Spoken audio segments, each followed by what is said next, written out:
नमस्कार विद्यार्थी मित्रांनो, तुमच्या सर्वांचं सहर्ष स्वागत करतो आपल्या युट्यूब चॅनल मध्ये, ज्याचं नाव आहे सेवक मंडलिक अकॅडमी।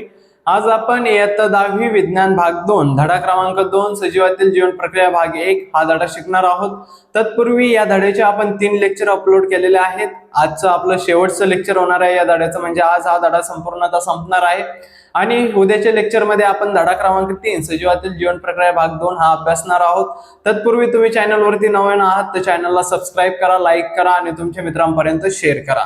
आपण जे पहिले 3 लेक्चर घेतले होते विद्यार्थी मित्रांनो, त्यामध्ये आपण ऊर्जा निर्मिती, ऊर्जेचं रूपांतरण कसं होत आहे, ऊर्जा 2 फॉर्म मध्ये म्हणजे 2 प्रकारे कशी तयार होते आणि ती कशी तयार होते हे आपण बघितलं होतं। आणि आज आपण पेशी विभाजन हे अर्धसूत्री विभाजनाद्वारे कसं चालतंय, पहिल्या लेक्चर मध्ये म्हणजे तिसऱ्या लेक्चर मध्ये आपण बघितलं होतं गुणसूत्री विभाजन कसं चालतंय। आज आपण बघणार आहोत अर्धसूत्री विभाजन कसं चालतंय। चला तर सुरू करूयात। अर्धसूत्री विभाजन हे गुणसूत्राचं विभाजन होत असताना, म्हणजे गुणसूत्राचं विभाजन झाल्यानंतर आपले जे सजीव तयार होतात त्याच्यामध्ये सर्वात महत्त्वाची प्रक्रिया म्हणजे अर्धसूत्री विभाजन आहे। अर्धसूत्री विभाजनामध्ये भरपूर टप्पे आहेत। ओके, अर्धसूत्री विभाजन चालतंय तरी कसं मी तुम्हाला सांगतो। ओके, चला तर अर्धसूत्री विभाजन हे 2 टप्प्यामध्ये चालतंय। किती टप्प्यामध्ये? 2 टप्प्यामध्ये। पहिला आहे अर्धसूत्री विभाजन भाग 1 आणि दुसरा आहे अर्धसूत्री विभाजन भाग 2। ओके, मग अर्धसूत्री विभाजन भाग 1 मध्ये काय चालतंय आणि अर्धसूत्री विभाजन भाग 2 मध्ये काय चालतंय ते बघूयात। ओके, याचे पण खाली टप्पे आहेत। याच्यामध्ये आहे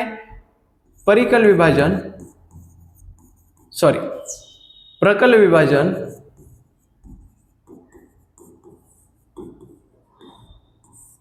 1। ओके, आणि परिकल विभाजन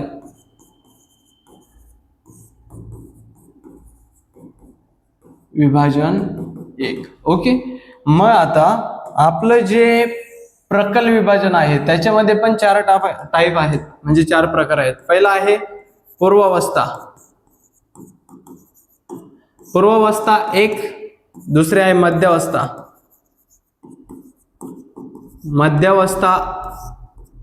1, त्याच्यानंतर आहे पश्चावस्था।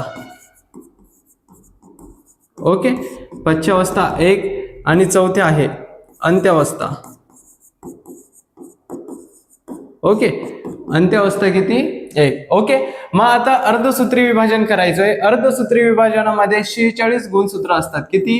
46। पण 46 चे पुढे काय होतात? 23 पास होतात, म्हणजे 23 पुढच्या जी पेशी आहे त्याच्यामध्ये जातात। मग 23 जातात म्हटल्यानंतर पहिल्यांदा चालतंय अर्धसूत्री विभाजन 1 आणि याच्यानंतर ज्या पेशी तयार होणार आहेत, ओके, ज्या 2 पेशी त्यांच्याकडे पण किती 23 इकडं आणि 23 इकडं। ओके, इथे एक पेशी, इथे एक। ओके, ही पेशी आपली 46 ची। ओके, आणि परिकल विभाजनामध्ये ही जी प्रोसेस कंप्लीट होणार आहे त्याच्यानंतरचा पार्ट चालणार आहे। अर्धसूत्री विभाजनामध्ये इथून पुढे जे काही होतंय ते अर्धसूत्री विभाजन भाग 2 मध्ये जात आहे आणि याच्या मागे जे काही होतं एवढं ते अर्धसूत्री विभाजन भाग 1 मध्ये चालतंय। ओके, चला तर सुरू करूयात। अर्धसूत्री विभाजन भाग 1 काय सांगतो आपल्याला। मग अर्धसूत्री विभाजन भाग 1 चं काही एक्सप्लेनेशन दिलं नाही, बरोबर आहे ना, पुस्तकामध्ये त्याच्याविषयी काहीच सांगितलं नाही, नुसत्या आकृत्या दिल्यात। आता ह्या ज्या आकृत्या आहेत त्या कशा समजायच्या मी तुम्हाला सांगतो। अर्धसूत्री विभाजन भाग 1 मध्ये प्रकल विभाजन जे 1 होतं त्याच्यामध्ये आपली पूर्वावस्था किती आहे? पूर्वावस्था क्रमांक 1। मग पूर्वावस्थेमध्ये काय काय होतंय?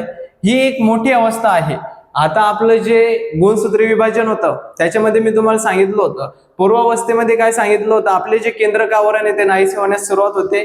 जे धागे आहेत ते जे गुणसूत्र आहेत ते धाग्यासारखे दिसतात। याच्यामध्ये पण तसंच होतंय, पण याच्यामध्ये एक पायरी ऍड केलेली आहे। काय सांगितलंय? ही एक मोठी अवस्था आहे, म्हणजे ही एक मोठी अवस्था असून ही किती पायऱ्यामध्ये चालते? टोटल 5 पायऱ्यामध्ये चालते। किती पायऱ्यामध्ये चालते? 5 पायऱ्यामध्ये चालते। त्याच्यानंतर सांगितलंय केंद्रकावरण नाहीसे होण्यास सुरुवात होते। जे गुणसूत्र विभाजन मध्ये चाललं होतं तेच इथं होतंय। गुणसूत्रामध्ये काय चाललं होतं की केंद्रकावरण नाहीसे होण्यास सुरुवात होत होती। त्याच्यानंतर काय सांगितलं? गुणसूत्र धाग्यांसारखे दिसू लागतात। ओके, गुणसूत्र धाग्यांसारखे पण दिसू लागतात। त्याच्यानंतर सांगितलं गुणसूत्रामध्ये पारगती दिसून येते. मग आता पारगती म्हणजे काय हे तुम्हाला माहित पाहिजे. तत्पूर्वी आपण पूर्वावस्थेचं एकचे चित्र काढूयात. जे ताराकेंद्र आहेत याच्यामध्ये लिहिलं नाही, तुम्ही लिहू शकताय. ताराकेंद्र विरुद्ध दिशेला जाण्यासाठी निघतायत. ओके, त्याच्यानंतर आपले जे गुणसूत्र आहे ते धाग्यासारखे दिसत आहेत. ओके, आणि हे धाग्यासारखे दिसल्यानंतर आपल्याला सांगितलंय का इथं हे केंद्रकावरण अदृश्य होण्यास सुरुवात होते. ओके, केंद्रकावरण काय होण्यास अदृश्य होण्यास सुरुवात होते. मग अदृश्य होण्यास सुरुवात होते म्हटल्यानंतर पुढच्या जी अवस्था आहे त्याच्यामध्ये अदृश्य होऊन जाणार आहे पूर्ण. ओके, मग पारगती या शब्दाचा अर्थ लक्षात घेणं गरजेचं आहे. पारगती म्हणजे काय, समजा एक आपली पेशीमध्ये हे गुणसूत्र आहे, त्याचे अर्ध गुणसूत्र जोडीस आहेत. मग इकडे एक गुणसूत्र आहे आणि इकडे एक गुणसूत्र आहे, त्याचे अर्ध गुणसूत्र जोडीस आहेत. ओके, मग जे अर्ध गुणसूत्र जोडी पहिल्यांदा असं नव्हतं सांगितलं, पहिल्या अवस्थेमध्ये असं चालूच नव्हतं गुणसूत्र विभाजन मध्ये, याच्यामध्ये सांगितलं अर्धसूत्री विभाजन मध्ये. आता ही जी आहे ना, कोण आपली ही जी पेशी आहे म्हणजे हे जे गुणसूत्र आहेत त्याचे गुणसूत्र जोडीस आहेत, ते काय होतात त्याच्यातली एक जोडी याच्यासोबत पारगती करते. पारगती म्हणजे काय, इंग्लिश मध्ये सांगतो क्रॉसिंग ओव्हर करते. क्रॉसिंग ओव्हर म्हणजे काय, हा एक याच्यासोबत जाणार आणि हा एक कुणासोबत जाणार याच्यासोबत, म्हणजेच काय घडून येते, पारगती दिसून येते. मग पूर्वावस्थेमध्ये पहिल्यामध्ये लक्षात ठेवायचंय आपलं जे गुणसूत्र विभाजन मध्ये होतं तेच काय, केंद्रकावरण अदृश्य होण्यास सुरुवात होते. जे गुणसूत्र आहे ते धाग्यासारखे दिसतात, ताराकेंद्र विरुद्ध दिशेला जाण्यासाठी निघतात. आणि पुढे काय सांगितलं, ही एक मोठी अवस्था आहे कारण की हिच्यामध्ये किती पायऱ्या आहेत, 5 पायऱ्या आहेत. आणि पुढे सांगितलं गुणसूत्रामध्ये पारगती दिसून येते. पारगती म्हणजे काय, जे गुणसूत्र त्यांच्या अर्ध गुणसूत्र जोडीसहित ते दुसऱ्या गुणसूत्रासोबत पारगती करतात, म्हणजे क्रॉसिंग ओव्हर, एकमेकाच्या अंगावरती येतात. ओके, त्याच्यानंतर आपली मध्यावस्था पहिली. मध्यवस्थेमध्ये काय सांगितलंय, आपलं जे केंद्रकावरण आहे ते पूर्णपणे अदृश्य होत आहे. मग सेल काढूयात म्हणजे पेशी. आता केंद्रकावरण दाखवायची गरज नाही केंद्रकाच्या भोवती.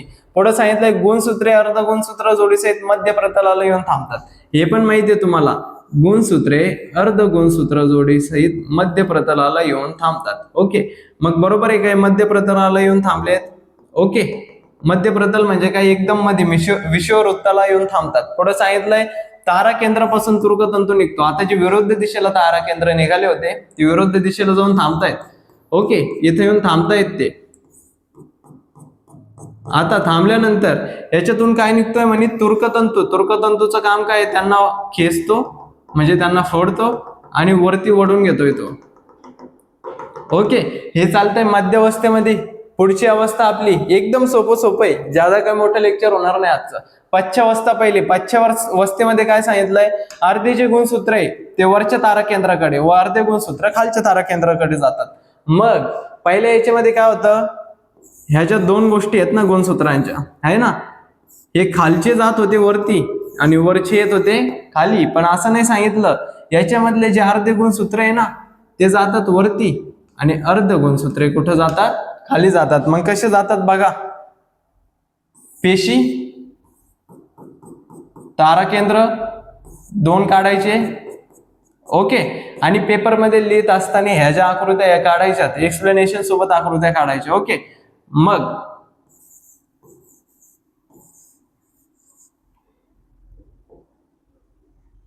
हा याला खेचतोय, खेचताना दाखवतोय मी म्हणजे तुम्हाला समजन ते. ओके, आणि हा याला काय करतोय, खेचतोय. टोटल 46 गुणसूत्र आहे, पण आता इतके गुणसूत्र आपल्याला दाखवायला तितकी जागा नाही. ओके, म्हणून मी 2 गुणसूत्र दाखवलेत. आता इथं काय सांगितलंय, अर्धे जे गुणसूत्र आहे म्हणजे हे जे 2 गुणसूत्र आहे ते वरती जाणार आणि खालचे गुणसूत्र कुठे येणार, खाली येणार. पुढच्या याच्यामध्ये काय सांगितलंय, ही अवस्था पूर्णपणे पूर्वावस्थेच्या काय विरुद्ध आहे. मग पूर्वावस्थेमध्ये काय चालू होतं हे जाणून घेणं गरजेचं आहे. पूर्वावस्थेमध्ये काय होतं, इथं सांगितलंय ही एक मोठी अवस्था आहे. ही मोठी येतं ती कशी असणार, छोटी अवस्था असणार. याच्यात किती पायऱ्या आहे, 5 पायऱ्या, म्हणजे त्याच्यात तर पायऱ्याच नसतात. इथं काय सांगितलंय, केंद्रकावरण नाहीसे होण्यास सुरुवात होते व गुणसूत्र धाग्यांसारखे दिसू लागतात. गुणसूत्रामध्ये पारगती दिसून येते. मग याच्या विरुद्ध काय होतंय तिथं बघूयात. याच्या विरुद्ध काय सांगितलंय, समजा ही एक पेशी आहे, बरोबर ना. मग आपल्याला जर एका पेशीपासून 2 पेशी तयार करायच्या तर आपल्याला 2 केंद्रक करणं गरजेचं आहे. कारण की प्रकल विभाजन हा जो शब्द आहे आपलं प्रकल विभाजन चालू आहे, मी तिथं लिहिलं नाही पण तुम्ही लिहून घेऊ शकताय. प्रकल विभाजन पहिलं, प्रकल विभाजन म्हणजे काय, केंद्रकाचं विभाजन करायचंय. कशाचं, केंद्रकाचं विभाजन करायचंय. मग केंद्रकाचं विभाजन कसं होत आहे, केंद्रकाचं विभाजन 2 केंद्रक तयार करावं लागतं. मग अर्धे क्रोमोझोम वरती अर्धे खाली आल्यानंतर इथं परत एकदा धाग्यासारखे आपले जे गुणसूत्र आहे ते आपल्याला दिसायला लागते. त्याच्यानंतर अंत्यावस्था झाली, अंत्यावस्था झाल्यानंतर काय होणार आहे, आपलं चालतंय परिकल विभाजन. काय चालतंय, परिकल विभाजन पहिलं, परिकल विभाजन पहिलं. आता हे प्रकल आणि परिकल मध्ये माझा थोडा गोंधळ झालाय. प्रकल कोणतं आहे परिकल कोणतं आहे याच्यामध्ये थोडं तुम्ही समजून घ्या. ओके, पहिल्या लेक्चर मध्ये मी सांगितलेलं आहे.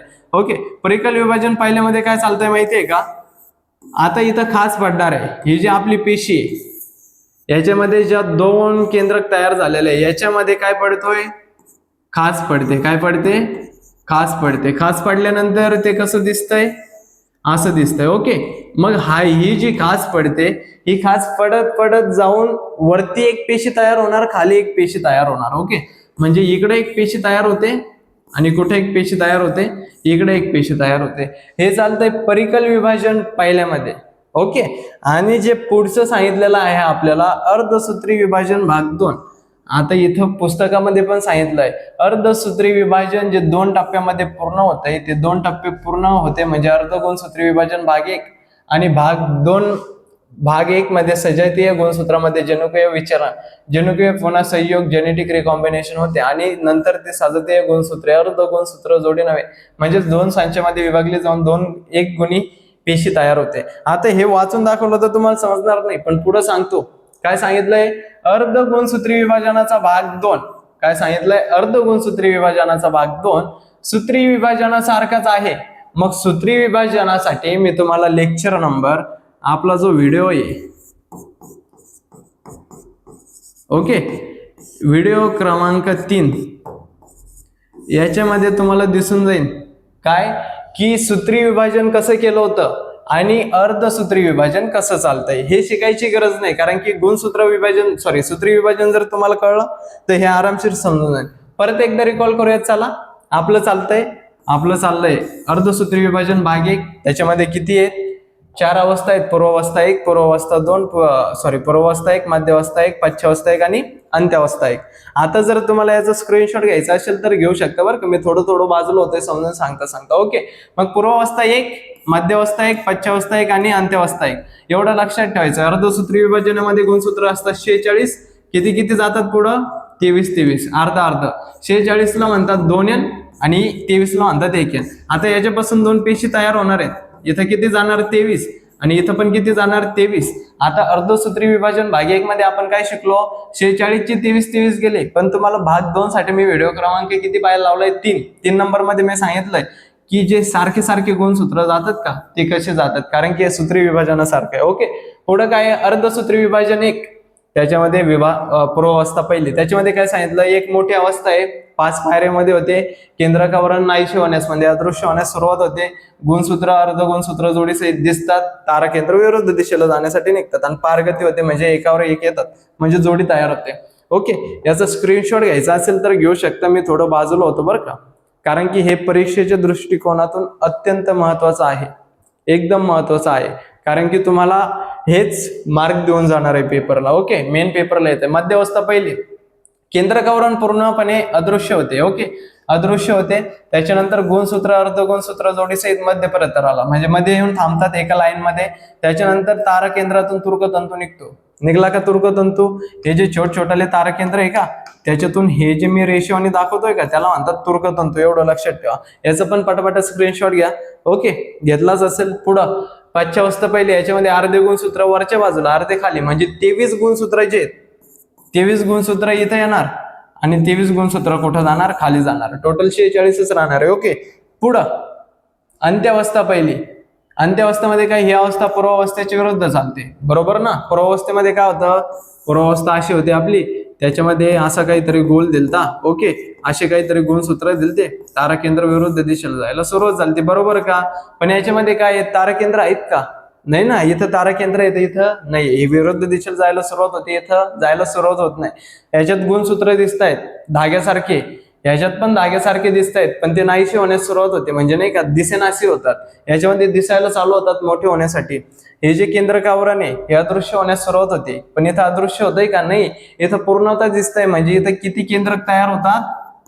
2 केंद्रक तयार होतात. ही आपली पेशी, आणि पेशीच्या मध्यभागी जे असतं तो असतो केंद्रक. ओके, एवढं लक्षात ठेवा. याचा पण स्क्रीनशॉट घ्या पटापटा.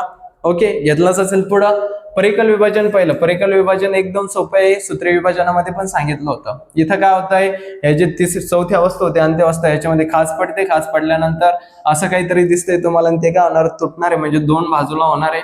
आणि पुढं काय? पेशी तयार होतात. काय तयार होतात? पेशी तयार होतात.